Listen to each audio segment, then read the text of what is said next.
Instant avant de rejoindre la télévision ce soir, nous allons rejoindre tout simplement notre charmante Lisa. Bonsoir. Bonsoir. Alors Lisa, tu es donc chanteuse. Oui, tout à fait. Chanteuse. Et chanteuse depuis longtemps? Oh oui, depuis depuis toujours en fait. Hein. Mais oui, je suis chanteuse depuis au conservatoire déjà, je faisais du chant. D'accord. Donc ça fait un petit moment, ouais. Mais j'aime tellement ça que je ne peux même pas compter. Alors Lisa, est-ce que tu es d'une famille de musicos ou c'est y a que toi? Non, une famille de musicos, non. Moi, enfin, mes parents, ma maman, c'était un peu une demoiselle d'Avignon, donc elle avait une éducation un peu bourgeoise de piano, quoi. Est-ce que tu sais jouer du piano? Non, moi j'ai fait du violoncelle. Ah, c'est du violoncelliste. Moi j'ai fait tout mon cursus au conservatoire avec le violoncelle. C'est très joli.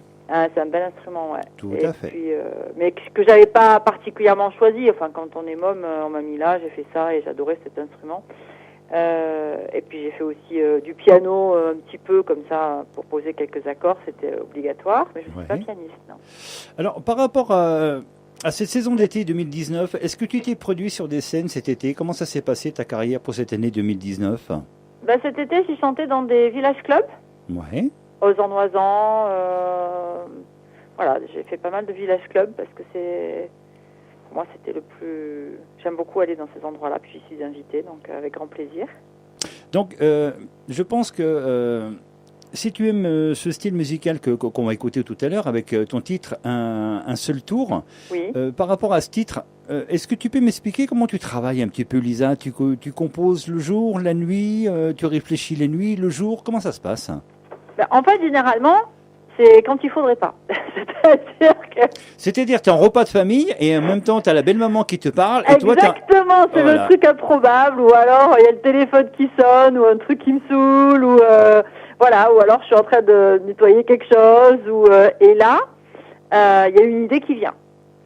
Mais par contre, les idées, les textes, c'est souvent le soir. D'accord. Soir tard, avant de s'endormir. Donc tu composes, tu fais tes textes et tes mélodies aussi ou En fait, je suis plutôt mélodiste parce que pour les arrangements, j'ai besoin d'aide parce que j'ai pas tous les. D'abord, je suis pas une très bonne harmoniste, donc je fais les mélodies, les textes, comme pour un seul tour, par exemple. Un seul tour, typiquement, c'est mon anniversaire, quoi. J'ai eu un anniversaire, on a fait une belle fête et tout. Et puis après, je sais pas, j'ai dû avoir quelques heures à moi tranquille le lendemain ou le dimanche où on ramasse les verres, quoi, ou quelque chose comme ça. Et là, je me suis dit que la vie est courte, et puis j'ai pensé que la vie défile, et puis qu'à chaque âge ses plaisirs, etc., quoi. Donc j'ai écrit le texte et la mélodie me vient pratiquement concomitamment. Alors, petite question par rapport à ce que tu viens de me dire, Lisa. Est-ce que tu as des enfants? Oui. D'accord. Donc, ton petit moment de répit à toi quand tu composes, je pense, c'est quand les enfants sont couchés le soir. Exact.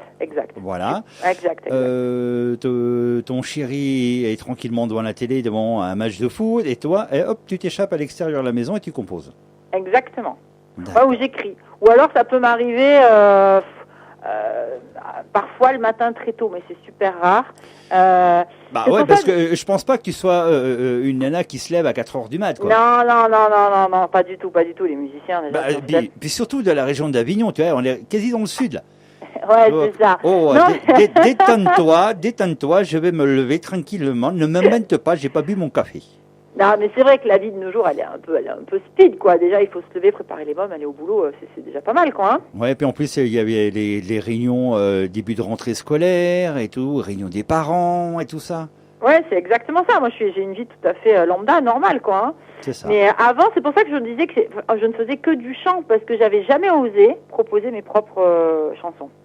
Et pourquoi? Puis, parce que c'était des Moleskine dans ma table de nuit, quoi. Pour moi, c'était comme marquer ce que j'avais sur le cœur ou marquer. Enfin, quand tu marquais ta vie sur un bout de papier, tu le laissais dans ta table de chevet. Exactement. Et à un certain moment, tu t'es dit bon, maintenant ça suffit. Hey. À un certain moment, j'ai signé un contrat de coproduction avec. J'avais passé un petit casting avec Monsieur Zetoun, Steve Zetoun qui organise ça pour les chanteurs. Ouais. Et donc voilà, j'avais remporté le casting, comme chanteuse. Et il m'avait dit on va faire une chanson. Alors il m'avait envoyé une musique. Il m'a dit vous écrivez pas de texte ou? J'ai dit bof. Donc j'ai envoyé des petits exemplaires de texte et il m'a dit mais Comment je sais que vous en dites rien, quoi. C'était une chanson sur les enfants battus. J'avais fait un texte parce que ça avait dû me choquer, j'avais dû voir quelque chose, ou voilà. Et donc j'ai envoyé le texte, il a fait faire la musique.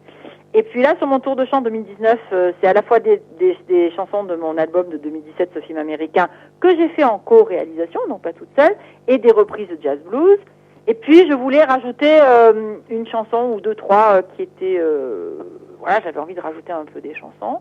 Et mes musiciens m'ont dit, mais t'as pas des chansons à toi?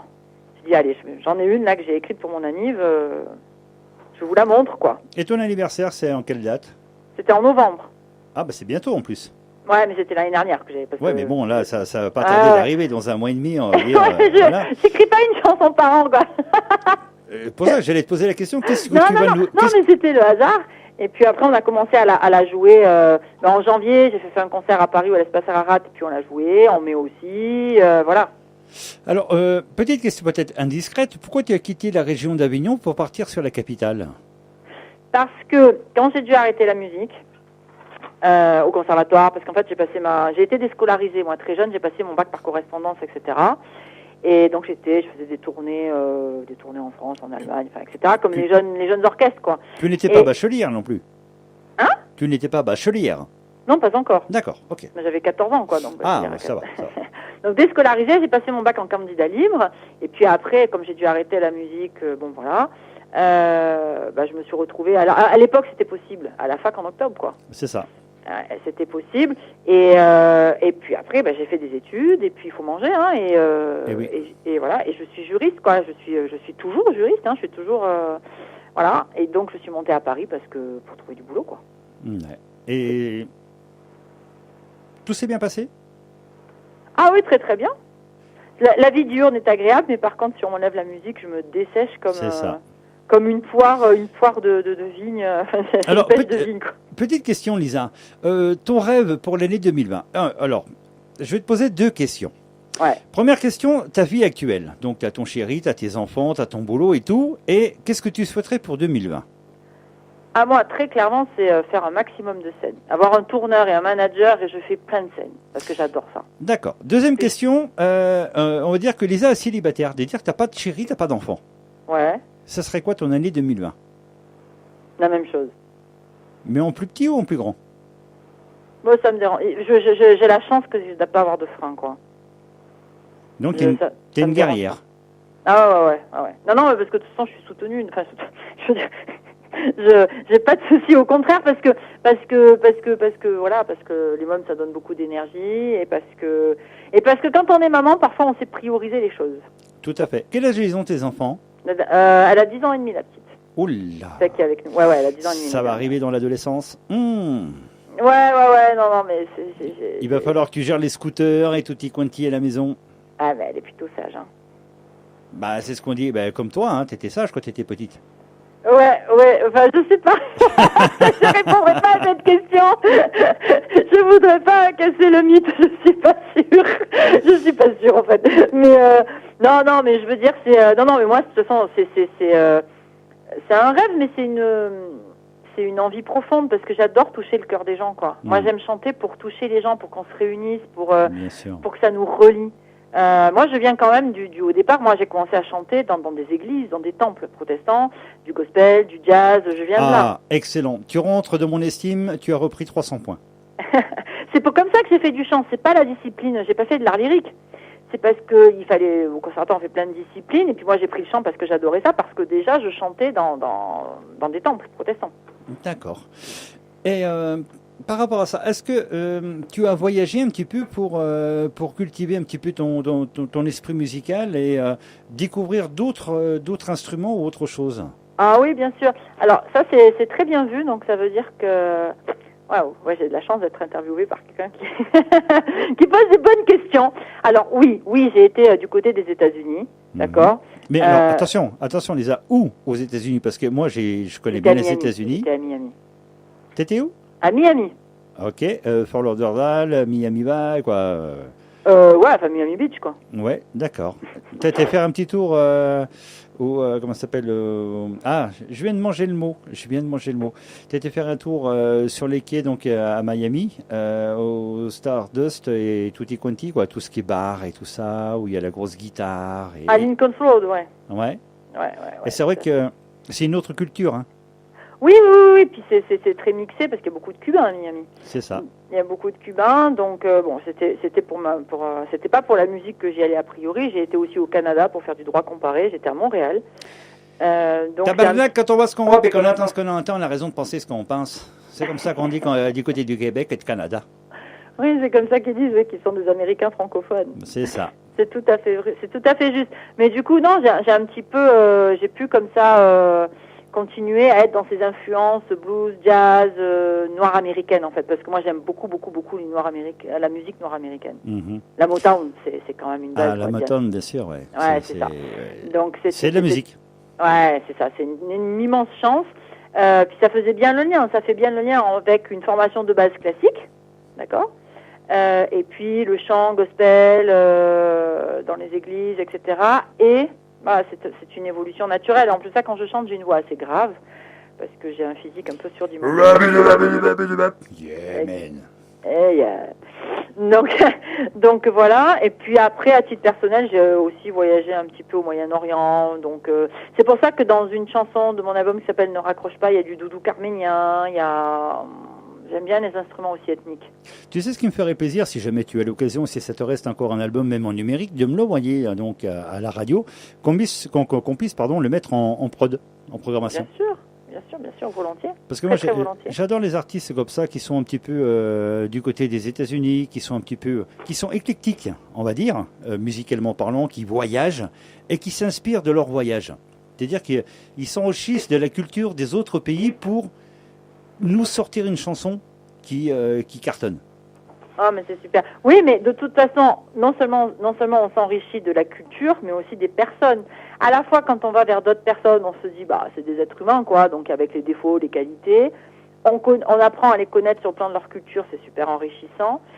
Et aussi, d'un autre côté, on se rend compte que ce qui nous relie, c'est ce que je pense après, ce qui nous relie, c'est l'émotion, c'est le cœur, Tout à fait. Voilà, on est tous différents, on a des cultures complètement différentes, ce qui nous relie en tant qu'être humain, c'est cette espèce d'universel qui pour moi, fait que c'est pour ça que je chante. Alors, moi, mon petit bémol et mon seul reproche que je ferais à la France, par rapport à des artistes comme toi qui sont des artistes accomplis, on va dire, et qui sont à la recherche de cultures différentes, c'est que très peu de radios en France diffusent ces artistes-là. Et ça me fait mal au cœur, parce que voilà, c'est un travail comme un autre. Et c'est malheureux qu'on n'ait pas plus de chanteuses comme toi et qui soient diffusées même dans des radios nationales. Honnêtement, j'avoue, j'ai une petite page Facebook et un profil Facebook qui est fait juste pour mon activité musicale.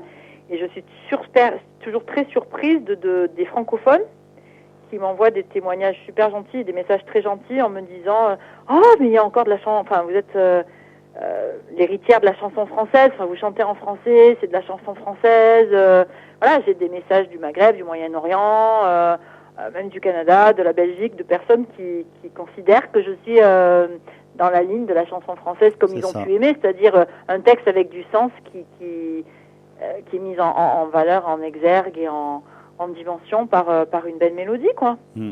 Alors tu sais que par rapport à ça, donc Élise Radio, bon, c'est une radio qui est là depuis une trentaine d'années. On a changé de nom 3 fois, par rapport au CSA français. Mais nous sommes diffusés donc du côté de Montréal, du côté de Québec. Nous sommes en bande FM sur Bamako. Wow. Et c'est vrai que on touche énormément de personnes françaises qui sont un peu partout dans ce globe, dans cette terre. Et ça me fait plaisir de t'avoir ce soir, tu vois, Lisa.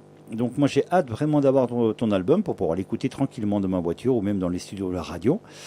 Et par rapport à ce titre qu'on va écouter dans quelques instants qui s'appelle Un seul tour, ce titre fait partie d'un album Non, c'est une chanson que j'ai écrite et composée intégralement et que je l'ai juste écrite pour mettre mon tour de chant 2019. Elle n'a pas été là, elle est sortie en single numérique, mais non, pas encore. Donc je vais compléter petit à petit parce que je suis en autoproduction. Hein. C'est pour ça que je veux trouver un manager, un tourneur et j'ai fait le tour des maisons de disques pour être signée. Mais très concrètement, j'ai pas d'étiquette. C'est-à-dire que c'est pas du rap, c'est pas d'électro, c'est pas de la techno. Donc ils m'ont, très très gentiment, j'ai été reçue, mais ils m'ont expliqué qu'il fallait faire un investissement. Il faut vraiment que tu aies une connotation musicale. Oui, non, mais c'est pas ça, c'est que chanson française avec de la musique d'inspiration outre-Atlantique, c'est pas forcément, c'est pas le plus vendeur au sens sur le plan du nom, et donc il fallait mettre trop d'argent et ils n'avaient pas les moyens, quoi. Tout à fait. Moi, je te propose une chose, Lisa, donc de Élise Radio, par rapport, on s'est connus par rapport à une personne en commun. Oui. Voilà. Et Élise Radio aussi possède un label d'artistes. Donc voilà, on a un label, on produit des clips vidéo, on fait tout ça. Voilà, on a une vraie radio familiale des années 80 au goût du jour 2019, bien sûr, depuis des années. Et si jamais tu as besoin de conseils, on a même nos avocats qui s'occupent des artistes et tout ça. Donc tu n'hésites pas. Ah ben c'est bien sûr, je n'hésiterai pas, puis je suis ravie. Donc vous êtes un label indépendant en fait. Tout à fait. Ah, c'est rare ça de nos jours. Voilà, un label indépendant et nos artistes sont diffusés au Canada, aux États-Unis, très peu en France parce que bon voilà, comme j'expliquais tout à l'heure, les radios, parce que on va dire toutes les radios FM maintenant deviennent quasi toutes nationales. C'est comme tout, hein, c'est comme la SNCF, comme voilà. Et on n'a plus les vraies radios FM des années 80. Et ben nous, on est resté pareil. Et c'est-à-dire que les gens français, la langue française, la chanson française, on fait le nécessaire. C'est sûr, on diffuse de tout. Hein. On diffuse aussi bien de la techno, voilà, on diffuse de tout. Même oui, moi je ne suis pas expert, il y a des choses qui sont... Voilà, même de la country. On diffuse de la country aussi, de l'accordéon. Ouais. Voilà.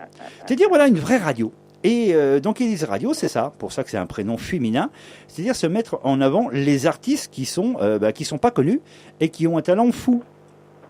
Voilà, c'est ça l'avantage. Merci beaucoup. Et puis, je n'hésiterai pas de toute façon. De toute façon, je vais vous envoyer l'album. Donc, vous me direz ce que vous voulez en faire, puis avec le label et tout. Mais encore une fois, moi, mon idée, c'est vraiment de faire le maximum de scènes parce que c'est comme ça, je pense qu'on touche le mieux les gens. Et puis moi, j'ai ma récompense. Parce que quand vous allez écouter l'album, moi, je vais pas voir votre réaction. Alors, Lisa, je te coupe. Tu sais qu'Élise Radio, l'année prochaine, fait 2 gros festivals. 2 gros festivals. Donc, il y en a un qui est le 14-15 juillet, c'est un festival de DJ, parce qu'on passe aussi des DJ internationaux.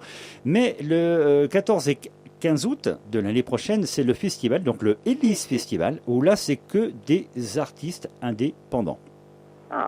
C'est sur 3 jours le festival, le Élise Festival. Donc n'hésite pas à me recontacter ou passer par notre ami commun et on te mettra en programmation pour le Élise Festival l'année prochaine. Ah parfait, c'est où? En Haute-Savoie. J'irai dormir. Pardon. J'irai dormir dans la Haute-Savoie. Non, j'aime beaucoup Cabrel. Monsieur Cabrel, c'est ça. Donc n'hésite pas, Lisa, on se tient informé. Et en plus, si tu veux, je t'inscris pour le festival de l'année prochaine et tu seras la bienvenue. Voilà. Ah, mais bien sûr. Tu auras un vrai plateau, on aura une vraie scène, un truc vraiment sympa, ça dure 3 jours. Et l'avantage, on aura, hormis, nous, on n'a pas une grosse radio française, mais bon, on a des sponsors de grosses radios qui seront sponsors de l'événement. Ah très volontiers. Et bien sûr, des gros journaux qui seront sponsors. Donc voilà, on se tient au courant. Oui, bien sûr, mais je vais vous envoyer l'album. Et avec grand plaisir, parce que en plus de ça, si ça dure 3 jours, ça va me permettre non seulement d'être avec le public, de pouvoir chanter et de rencontrer d'autres artistes. Donc ça fait une magnifique synergie. Alors, à savoir que ce festival, il n'est pas comme les autres festivals. On fait un plateau télé, parce qu'il y a Lise TV, mais il y a Lise Radio. Donc on fait un plateau TV et radio. Ça fait que chaque artiste va être interviewé avant ou après passage en scène. Ce qui fait que voilà, c'est vraiment un festival, vraiment, tu te croirais sur, je sais pas, The Voice, machin, tu passes avant, après, et voilà, on voit l'artiste tout le temps. Non, mais c'est super parce que en fait, les personnes qui vont venir vont savoir qu'elles vont rencontrer des artistes français qui vont chanter, qui vont faire de la scène. C'est bien. Voilà, on se tient informé, Lisa. C'est de la rencontre, Voilà. Tout à fait. Il est 18h52, Lisa. On va écouter ton titre, Un seul Magnifique. tour. Moi, je te fais un gros big up. On se tient informé, Lisa. Oui. Soit en direct, soit par notre ami commun. Et puis, en tout cas, ça me fait plaisir de t'avoir ce soir à l'antenne d'Élise Radio. Et puis, ça se trouve, on te reverra l'année prochaine, au mois d'août, pour le Élise Festival. Ah ben, vous pouvez compter sur moi. Gros big up à Et toi. très belle chanson, ouais, profitez. Merci beaucoup. Hein. Merci, Lisa. Et puis, je t'enverrai en MP ton podcast de l'interview de ce soir. Impeccable. Ciao, bonne soirée. Bye, bonne soirée à tout le monde. Au revoir. Élise Radio, le son généraliste. Lisa L sur votre radio avec ses titres Un seul tour. Ça se passe bien, ça se trouve, elle sera présente l'année prochaine pour le Élise Festival au mois d'août dans la région de la Haute-Savoie. J'ai 4 ans, premier tour de manège, émerveillé, mais il faut s'en aller. Et je veux encore jouer, tourner, rire et danser.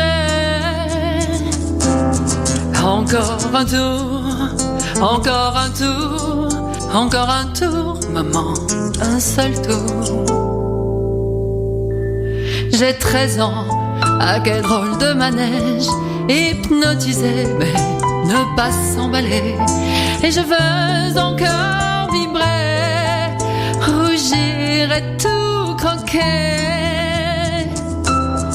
Encore un tour, encore un tour, encore un tour, oui, un seul tour. J'ai 20 ans, tourné du grand manège, vraiment bluffé, mais assez rigolé. Et je veux encore rêver, pouvoir me rebeller. Encore un tour, encore un tour, encore un tour, oui, un seul tour. J'ai 40 ans, la mi-temps du manège, maturité, mais il faut s'accrocher. Et je veux encore aimer, jouir et tout donner. Encore un tour, encore un tour, encore un tour, yeah, qu'un seul tour. J'ai 60 ans, usure du manège, tétanisé mais se résigner. Et je veux encore chanter, courir et exulter. Encore un tour, encore un tour, encore un tour, rien qu'un seul tour. J'ai quelques ans, déjà sans manège, exténué, mais c'est terminé. Maintenant que j'ai compris ce qu'aurait dû être